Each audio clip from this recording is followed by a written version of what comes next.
మన ప్రభువైన యేసుక్రీస్తు పరిశుద్ధ నామములో ఈ పాడ్కాస్ట్ ద్వారా వాక్యం ఉంటున్న ప్రతి వారికి నా హృదయపూర్వకమైనటువంటి వందనాలు. దేవుడు మిమ్మను దీవించునుగాక.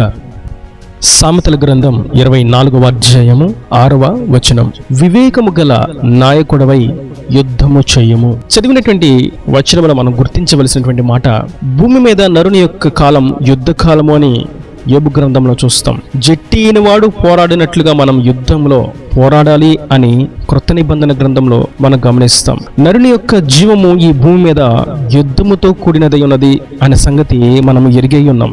లోకం ఆశీర్వాదం కొరకు ఈవులను పొందుకోవడానికి యుద్ధం చేస్తూ ప్రయత్నం చేస్తూ ఉంటుంది. కానీ జీవము కలిగినటువంటి దేవుని ఆశ్రయించిన నిత్య జీవానికి వారసులు కాదలిచి ఆయన మార్గంలో నిలిచి సాగిపోతున్న వారు పరిశుద్ధత కొరకు లోకముతో, పాపముతో, అపవాదితో, శరీరముతో నిత్యము పోరాటము చేస్తూనే ఉంటారు, యుద్ధము చేస్తూనే ఉంటారు. అయితే మనము భూమి మీద యుద్ధ రంగంలో ఉన్నాము. అపవాదితో, శరీరముతో, లోకముతో, పాపముతో మనం ఎప్పుడు యుద్ధము చేస్తూనే ఉన్నాము అని అన్నప్పుడు ఈ యుద్ధం ఏ విధంగా చేయాలి అని చూస్తే వాక్యం సెలవిస్తుంది, నీవు వివేకముగా యుద్ధము చేయము, వివేకము గల నాయకుడివై యుద్ధ రంగంలో నిలిచి ఉండుము అని. నేటి వాక్యం వింటున్నటువంటి నా ప్రియ సహోదరులారా, మన యుద్ధములో ఉన్నాము కదా అని మనకు నచ్చినట్లుగా, మనకు తోచినట్లుగా యుద్ధం చేసినట్లయితే అపవాది సులువుగా పడవేయడానికి అవకాశం ఉన్నది. అందుకే వాక్యం సెలవిస్తుంది, నీవు వివేకముగా యుద్ధము చేయుట తెలుసుకునదలిచి ఉండవలసిన వారై ఉన్నారు అని. అందుకే ఈ వివేకమును గూర్చినటువంటి మాటను మనం గుర్తించినట్లయితే, వివేకముగా మనం యుద్ధము చేయడం అనేటువంటి విషయాన్ని గమనించినప్పుడు అనేకమైనటువంటి లేఖనాలను మనం ఈ మాటకు అనుగుణంగా పొందుపరుచుకొని ధ్యానించవచ్చు. అయితే ఈ క్లుప్త సందేశముల ద్వారా ఈ అధ్యాయంలో ఉన్నటువంటి ప్రాముఖ్యమైనటువంటి విషయాలను మనం గ్రహిద్దాం. ఈ 24వ అధ్యాయము 6వ వచనం మనం మొదటి వచనమును గమనించాము, వివేకము గల నాయకుడివై యుద్ధము చేయము అని. ఆ తరువాతి వచనాన్ని మనం చూసినట్లయితే అదే వచనంలో 2వ వరుసను మనం చూసినట్లయితే, ఆలోచన చెప్పువారు అనేకులుండుట రక్షణకరము. ఇక్కడ మనం గుర్తించవలసినటువంటి మొట్టమొదటి విషయం ఏదనగా, వివేకముగా యుద్ధము చేయాలి అని అన్నప్పుడు, వివేకము గల నాయకులముగా మనం ఉండాలి అని అన్నప్పుడు, మనకు ఆలోచన చెప్పేవారు, రక్షణకరమైనటువంటి ఆలోచన చెప్పేవారు, దేవుని చిత్తానుసారమైనటువంటి ఆలోచన చెప్పేవారు మనకు ఉండాలి. ఇది ఆత్మీయుల యొక్క సహవాసం, ఆత్మీయుల యొక్క ఆలోచన, వారి యొక్క ఆలోచన చొప్పున మనం ముందడుగు వేసినట్లయితే అభిషిక్తుల, దైవ సేవకుల, దేవుని కొరకు ఏర్పరచబడిన, దేవుని కొరకు పరార్పణముగా పోయబడుతున్న, నిస్వార్థముగా సమస్తమును విడిచిపెట్టి చావైన దేవుని కొరకు సిద్ధమే అని సాగిపోతున్నటువంటి ఆత్మీయుల యొక్క సహవాసం మనకు కావాలి. ఆత్మీయుల యొక్క ఆలోచనను మనం తీసుకోవాలి. ఏది చేసినా ఆత్మీయుల యొక్క సహవాసంలో, ఆత్మీయుల యొక్క ఆలోచనలతో మనం ముందుకు సాగినట్లయితే వివేకంగా మనం యుద్ధము చేయగలుగుతాం. ఏదైనా ఒక వస్తువు కొనాలన్నా, ఏదైనా ఒక పని చేయాలన్నా, ఏదైనా వ్యాపారాన్ని ప్రారంభించాలి అన్నా ఆత్మీయుల యొక్క ఆలోచన తీసుకోవడం ఎంతో ముఖ్యమైనటువంటి అంశం. ఇది వివేకము కలిగినటువంటి క్రియ. ఒకవేళ మనకు నచ్చినట్లుగా మనం చేసినట్లయితే, మన ఆలోచనలతో మనం ముందుకెళ్ళినట్లయితే అపవాది ఆలోచనలో దూరి పాపంలో పడవేసేటువంటి, నష్టానికి గురి చేసేటువంటి, కిడును రప్పించేటువంటి త్రోవలో నడిపిస్తాడు. అదే దేవుని అభిషక్తుల ఆలోచనను మనం తీసుకున్నట్లయితే దేవుని చిత్తానుసారమైనటువంటి ఆలోచనను మనం పొందుకొనగలుగుతాం. అప్పుడు వివేకంగా మనం వేచించి వివేకాత్మతో మనం ముందుకు సాగి ఉన్నాము కాబట్టి మనం వెళ్తున్నటువంటి మార్గం మనకు దీవెనకరంగా మార్చబడుతుంది. మనకు కీడు నుండి తప్పించేదిగాను, మనకి ఏ హాని రానివ్వకుండా కాపాడేదిగాను నిలిచి ఉంటుంది. ఇది వివేకము కలిగి యుద్ధము చేయటంలో మొదటి విషయం. మరియు రెండవ విషయాన్ని గమనించినట్లయితే ఇదే 24వ అధ్యాయము 10వ వచనములు గమనిస్తాం, శ్రమ దినమున నీవు కృంగిన ఎడల నీవు చేతకాని వాడవగదు. వివేకము కలిగి యుద్ధము చేయువారు, నాయకత్వాన్ని వహించిన వారు, తనను అనుసరిస్తున్న వారిని చక్కగా నడిపించాలి అని అనుకునేవారు శ్రమ దినమున చక్కగా నిలబడగలిగిన వారై ఉండాలి, రోషంగా నిలబడగలిగిన వారై ఉండాలి, దేవుని కొరకు ముందుకు సాగిపోయేటువంటి యోధులుగానే నిలిచి ఉండాలి. తప్ప కృంగిపోయి, విసిగిపోయి, నిరాశతో, నిస్పృహతో ఉంటే ఆ శ్రమ దినమున నువ్వు కృంగి ఉన్నావు కాబట్టి, వివేకముగా యుద్ధము చేయటలో నువ్వు సడలి ఉన్నావు కాబట్టి ఆ యుద్ధములో సులువుగా అపవాది నిన్ను ఓడించగలుగుతాడు. ఇదిగో ఈ శ్రమ దినమున నీకు ఆసరాగా నిలిచిన వారు ఎవరూ లేరు. నీవు ఆరాధిస్తున్న నీ దేవుడు నిన్ను విడిచిపెట్టాడు. నీ ప్రార్థన వ్యర్థం, నీ వాక్య ధ్యానం వ్యర్థం, నీ ప్రయాణం వ్యర్థం, నీ ప్రయాస వ్యర్థం, నీవు దేవుని సహవాసం కలిగినట వ్యర్థమని అపవాది కృంగతీసి దేవుని నుండి దూరము చేసి నరకమునకు వెళ్ళేటువంటి త్రోవలో నడిపింపు చేస్తాడు. కాబట్టి శ్రమ దినమున మనం కృంగకుండా నిలిచి ఉండడమే వివేకము కలిగి యుద్ధము చేయటంలో రెండవ అంశము. దేవుని ఆశ్రయించిన వారు, దేవుని వివేకాత్మతో నింపబడిన వారు దేవుని యొక్క గురిని, గమ్యమును, దేవుని యొక్క సంకల్పమును గుర్తించిన వారుగా ఉంటారు. కాబట్టి ఇప్పుడు ఉన్నటువంటి శ్రమలను, శోధనలను, కష్టాలను, బాధలను, ఇబ్బందులను, కన్నిటిని ఏమాత్రము ఎన్నికైన వాటిగా ఎంచరు. వాటిని నిర్లక్ష్యపరిచి దేవుని కొరకు ముందుకు సాగిపోతారు. ఇది వివేకము కలిగి యుద్ధము చేయటంలో రెండవ అంశము. మరియు మూడవ అంశమును చూస్తాం. ఇది 24వ అధ్యాయము 11వ వచనం. చావునకై పట్టబడిన వారిని నీవు తప్పించుము, నాశనమందు పడుటకు జోగుచున్న వారిని నీవు రక్షింపవా.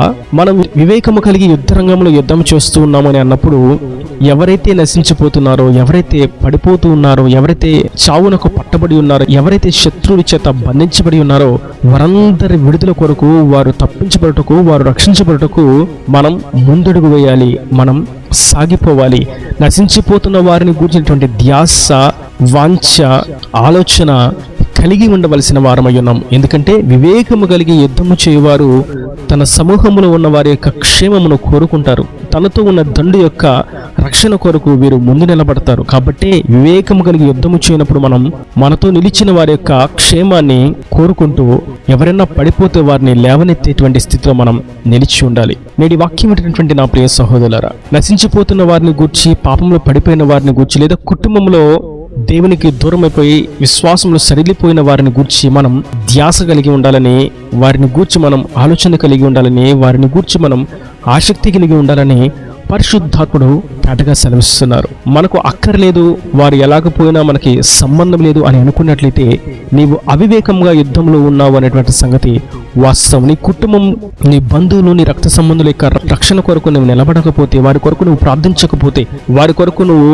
నడుము కట్టుకొని, కడుపు కట్టుకొని దేవుని కొరకు రోషంగా జీవించకపోతే, వారి కొరకు దేవుని సన్నిధిలో ప్రాధేయపడకపోతే, మొర్రపెట్టకపోతే నీవు అవివేకముగా యుద్ధ రంగంలో నిలిచి ఉన్నావు అనేటువంటి సంగతి వాస్తవము. అపవాది అటువంటి వారిని సులువుగా పడవేస్తాడు అనేటువంటి సంగతి వాస్తవము. అటువంటి వారు యుద్ధంలో ఓడిపోతారు అనేటువంటి సంగతి వాస్తవం.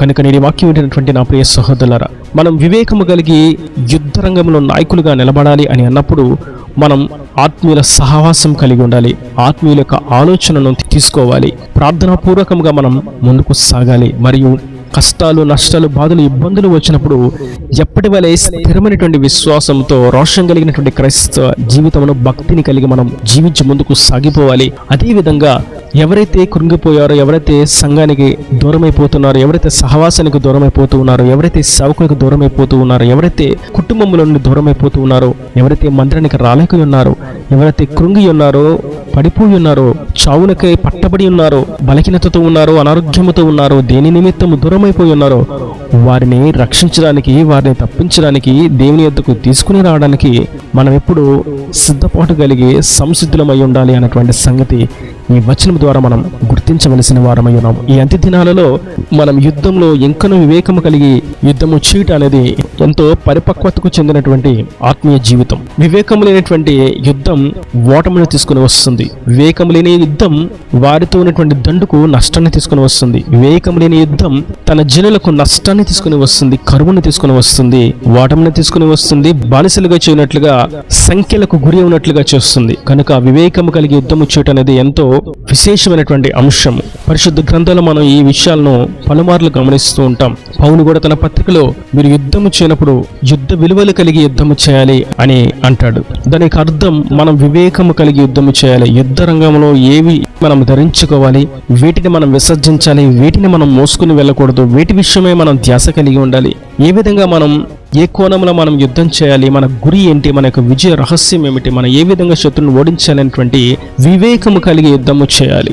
వివేకము లేని ప్రతి వారిని అపవాది సులువుగా అవివేకములో పడవేసి వాడి సొత్తుగా మార్చుకుంటాడు. కనుక నేటి వాక్యం ఉంటున్నటువంటి నా ప్రియ సహోదరులారా, వివేకం కలిగిన నాయకులంగా మనం యుద్ధం చేద్దాం. మన కుటుంబ రక్షణ కొరకు మనం బాధ్యత తీసుకుందాం.